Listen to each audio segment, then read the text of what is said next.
All right, Decentralized Pictures Talent Cast. I am your host, Matt, and in studio today we have Josephine Landertinger, filmmaker, director, feminist. We're going to talk a little bit about Just Love Film Academy, female filmmakers, and her current film that will be released very soon. I'm Cris from Tierra Bomba. Find the courage to be yourself. Thanks so much for being here today.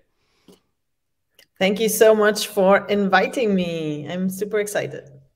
Excellent. All right. So to kick us off, first of all, welcome to the show. Thanks again for being here. Tell us your history of being a filmmaker and creating the Just Love Film Academy and female filmmakers. Sure thing. Well, I'm a film director, scriptwriter, producer, and gender rights activist and feminist. And well, I have been into filmmaking since 2000 and I don't know, 7 or something like that. Well, I actually studied film and journalism, and was very much into journalism, but, you know, slowly shifted away from journalism into filmmaking when I realized that, yeah, journalism was like just scratching the surface of things I wanted to dig deeper into. And so more and more I found my voice in filmmaking. And well, I've always been, you know, very fond of the medium. And yeah, so it was when I got funding from the Colombian Film Fund in 2013, when I decided to, you know, fully dedicate myself to filmmaking. I opened my own production company in Bogota, in Colombia. And that is the film company, the production company I produced my first feature film with, that I directed, shot, and produced. And also the second feature film is also from my production company, my third feature film, which also got support from the Colombian Film Fund, and also in part of Media Creative Europe Slate funding, is also co-produced by my company. And yeah, for the next films, I decided just to focus on directing. And there is my husband, a bit of partner in crime, very supportive. Hi, husband. All my endeavors. Edward is his name. Yeah, he's the one who taught me how to do fancy WordPress websites and yeah, and more things related to, you know, all technical parts. And yeah, so basically I decided then to move, you know, from doing everything by myself to focus on my talents and say, okay, I got it. You know, I know the whole film business from, you know, developing, writing, producing, distributing, well, directing, of course. So nobody can cheat on me because, you know, I know the whole processes, how it works, everything behind the scenes. So that was definitely really helpful to, you know, be able to do all by myself, you know, even the whole thing, you know, theatrical release and stuff. So I think that was like my real film school was, you know, doing everything by myself in my first films. And now I'm really focusing on writing and directing. And maybe in the future only directing. But for now, I still have too many things I want to talk about that I think are really needed for society. And you also asked me about, you know, my activism and female filmmakers.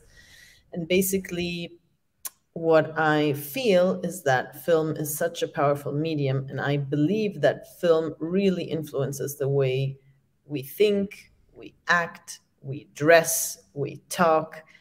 And it's, you know, about time that film also presents different types of stories, because until now, most films are made by white men, white heterosexual men.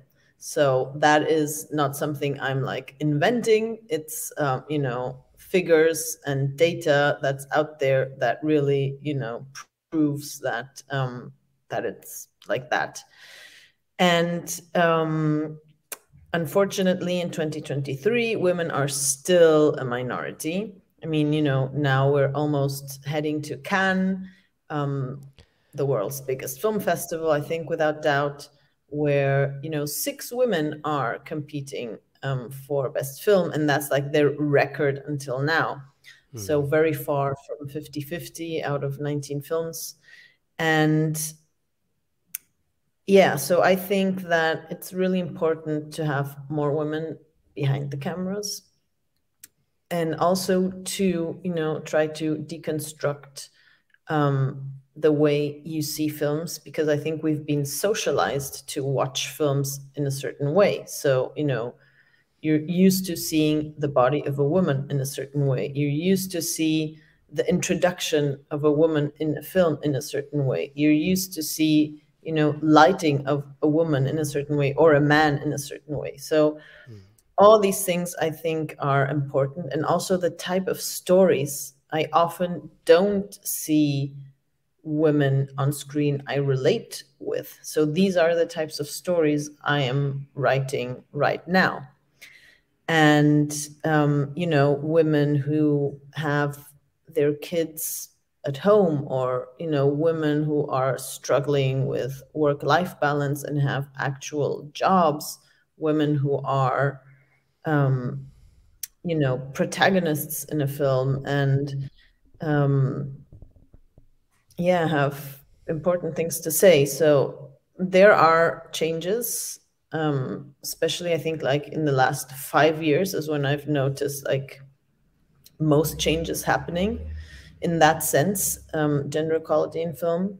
But we're still very far away from 50-50. And also, I think we're still very far away from diverse types of stories. And I think DCP knows that quite well. And this is, I think, also why DCP exists. So I really love this platform and what it's trying to do also, to decentralize storytelling. Right, right. I appreciate that, Josephine. Yeah, so many threads to pull on there. Obviously a lot of experience as a filmmaker. I think that it can resonate with a lot of independent filmmakers that we start out being like a jack of all trades. We're going to do everything. We're going to be in charge of sound and DP and directing and editing and writing.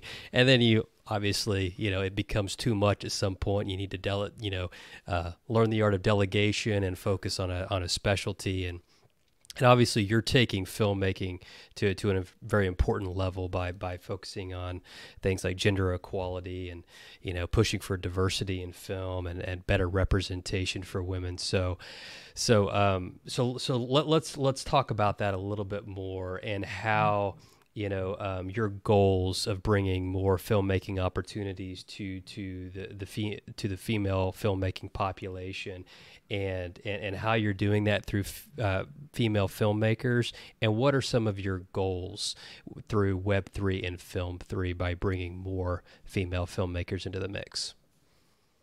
Well, I think just by, showing up, showing my face, telling other women, look, I'm doing this. I did this film all by myself with basically no funding. And now, it's going to be released in movie theaters.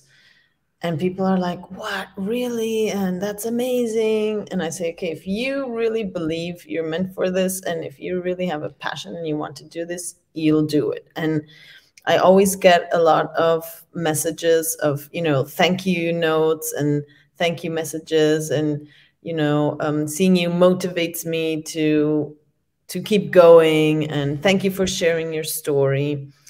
And that's what I've started doing, like in the past couple of months, is writing a newsletter blog every like 3 to 4 weeks about my process, like about the ups and downs, because, it's very easy to share success. And in this industry, it's also very easy to get lost or feel frustrated when you see all the red carpet pictures and people winning prizes and stuff like that. But that's like, that's really like the tip of the iceberg. And when you look underneath, there's just so much work and, hustling and showing up and building and developing, writing. And I just wanted also to show people that, or the women who follow me, but also I have also many male followers and fans who really appreciate that I'm sharing, these moments, because I think that's where people can relate. And so basically, when you say like how I'm impacting, I would say it's, by being honest also about my process. Also, I think what is helpful is that I just also share a lot of my knowledge. So you mentioned Just Love Film Academy. Just Love Film Academy is just an online academy. Like film school is maybe too much. It's just, courses I share for free.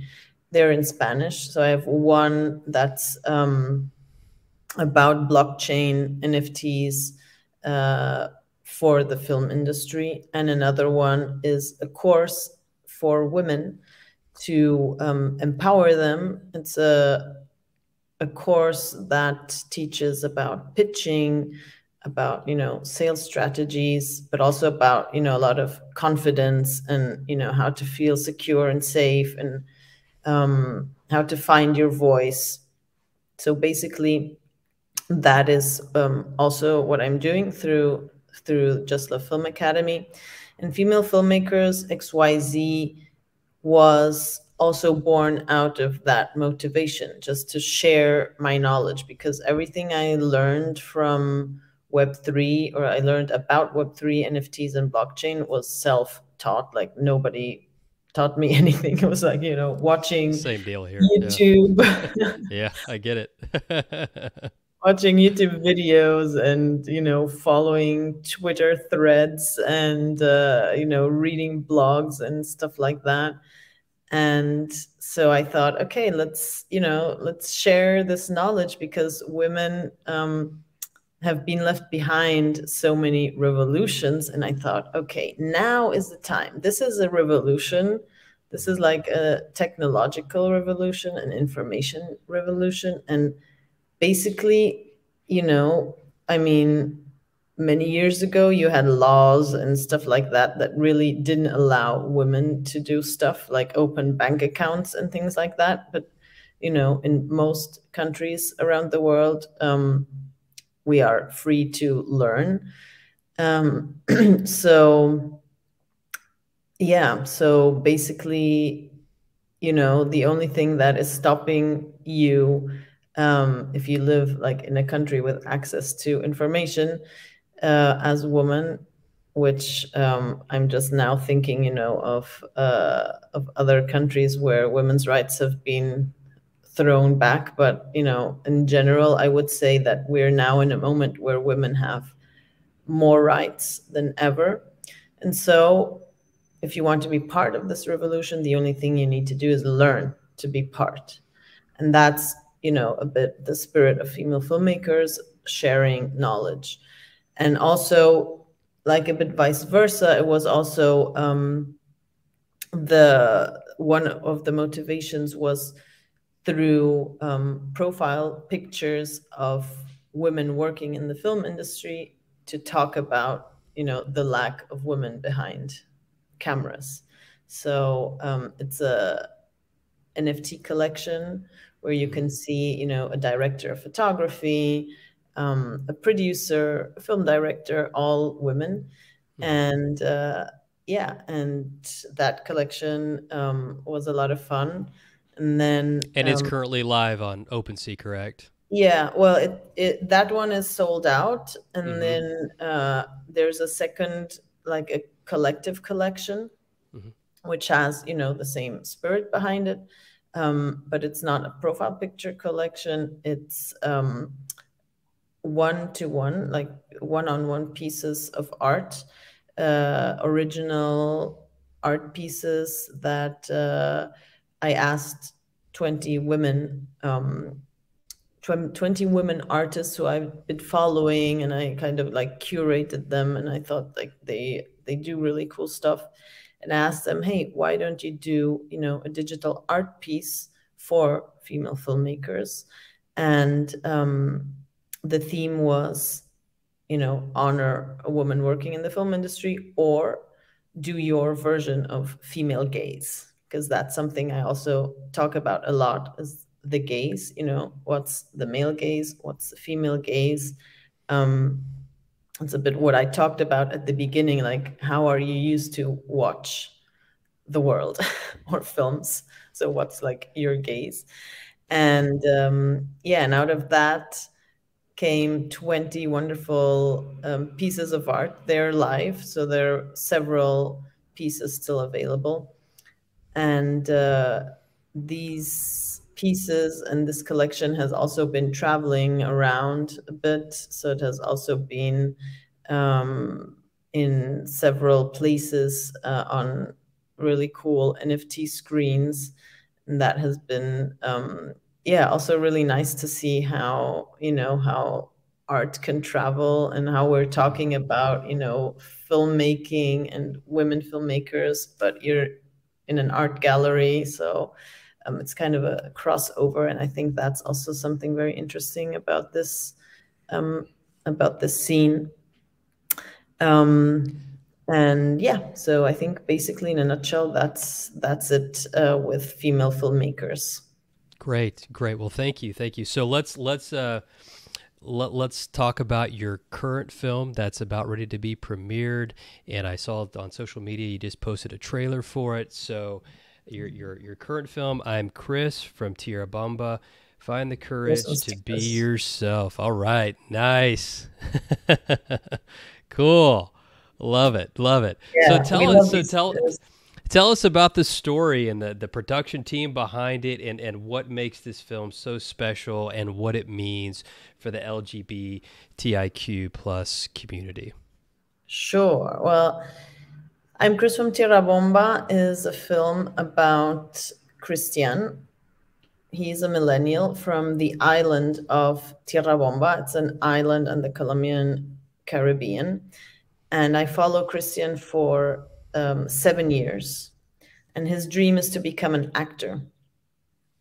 And along the way, he decides that the only thing he doesn't want to is to act.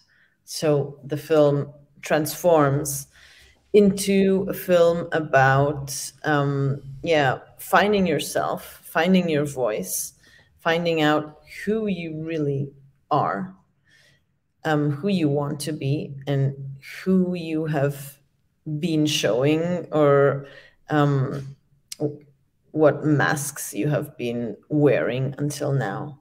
And I think that is something really powerful about the film, and the way audiences can connect, because I think every one of us has worn a mask at some point, or, you know, maybe sometimes even in our daily life, you know, we try to be someone we aren't, or we want to, you know, look more of whatever than we are, or, you know, we post on social media, we post, you know, pictures of ourselves doing something, I don't know, because we want to, you know, appear more, this and that.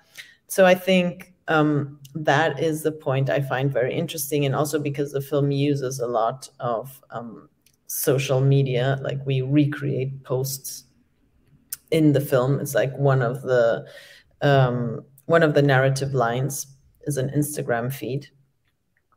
And I think it's really important for the LGBTIQ community, because talking about representation, it is a subject that is also very, very underrepresented in film. And also, I think the way I tell the story is very different from usual LGBTIQ films.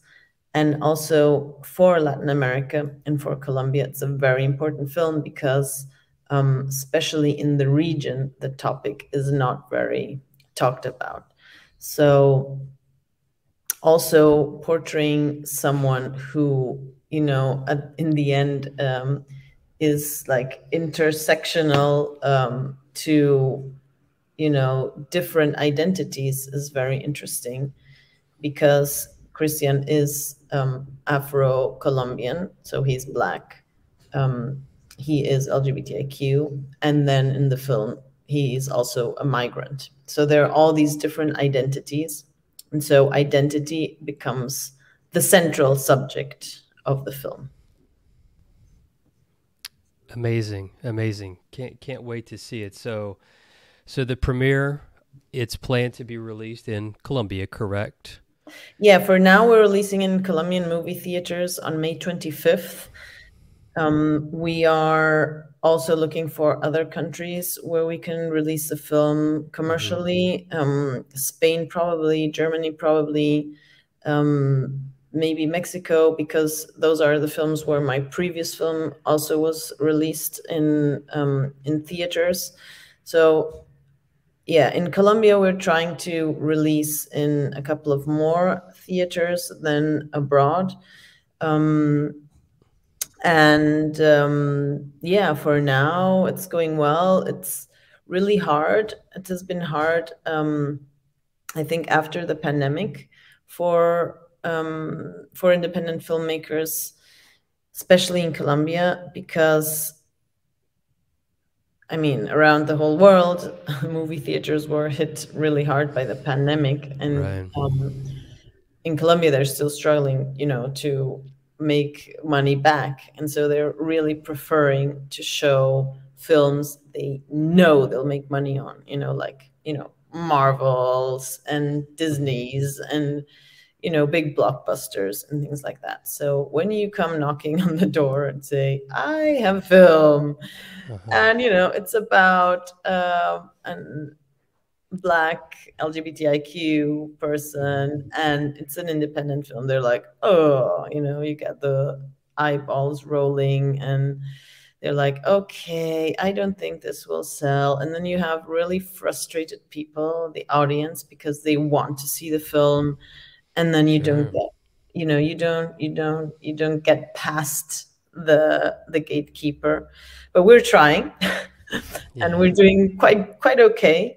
So yeah, I mean, we'll definitely be in movie theaters in Colombia from May 25th onwards, and in a couple of other countries as well, and in the metaverse a bit later on. Okay. I That's gonna be still my can't next question.